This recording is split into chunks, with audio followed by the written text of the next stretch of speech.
নমস্কার। পশ্চিমবঙ্গের একজন সাধারণ নাগরিক হিসাবে আজকে আমি আপনাদের সামনে কিছু কথা বলতে চাই। প্রথমেই যেটা বলবো যে বিগত ১৫ বছর যে রাজনৈতিক দল আমাদের রাজ্যে শাসন করে গেছে, তাদের কাছে আমাদের প্রত্যাশা ছিল অনেক। তার জন্যই আমরা বাম যে দল ছিল তার হাত থেকে নিজেদের মুক্ত করে তাদের হাতে আমাদের রাজ্যকে সঁপে দিয়েছিলাম। কিন্তু সত্যি কি আমরা কিছু পেয়েছি? এটা বলতে গেলে প্রথমেই বলতে হয়, প্রথম ৫ বছর কিন্তু আমরা তাদের কাছ থেকে কিছু পরিমাণ কাজ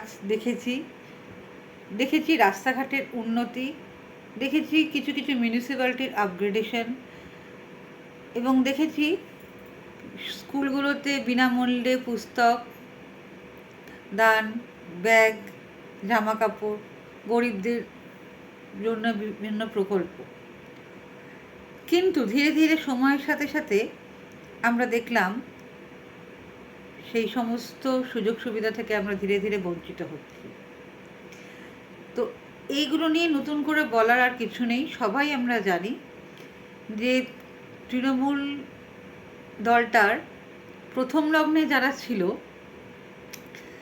তাদের ধীরে ধীরে আমরা দেখলাম এই দল যোগ্য সম্মান দিচ্ছে না, এবং এর ফলে বহু পুরনো যে তৃণমূলপন্থী মানুষরা বসে গেল, তাদের সঙ্গে দলের একটা মতবিরোধ হলো, কারণ তারা আপোষ করতেন না। এর ফলে কি হলো, এই সমস্ত যারা সত্যিকারে একটা ভালো আইডিওলজি নিয়ে রাজনীতিটা করতেন, ভালোবেসে রাজনীতি করতেন, তারা ধীরে ধীরে হারিয়ে গেল। এবং সেই সময় দেখা গেল কিছু সুবিধাবাদী মানুষরা এই দলে আসলো এবং দলটা ধীরে ধীরে বিপর্যয়ের দিকে এগিয়ে যাচ্ছে।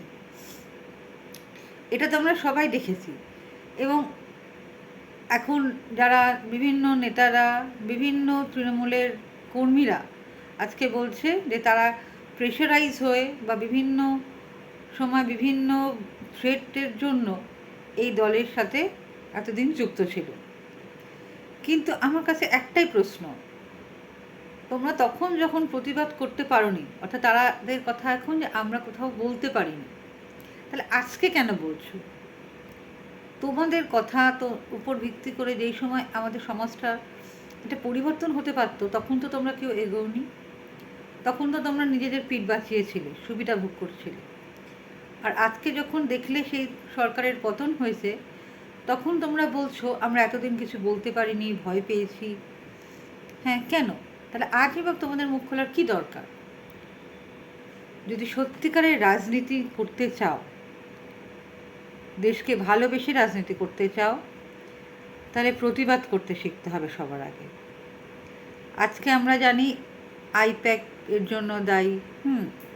তো আমরা একটা দলকে, যারা রাজনীতি করছে বিগত ২০ বছর ধরে, এই দলটাকে ধীরে ধীরে কংগ্রেসের আমল থেকে তারপরে তৃণমূলের নতুন একটা দল গঠন, সর্বভারতীয় দল, তারপরে তাদের আইপ্যাকের মতো সংস্থার কাছে নিজেদের কেন নত করতে হলো?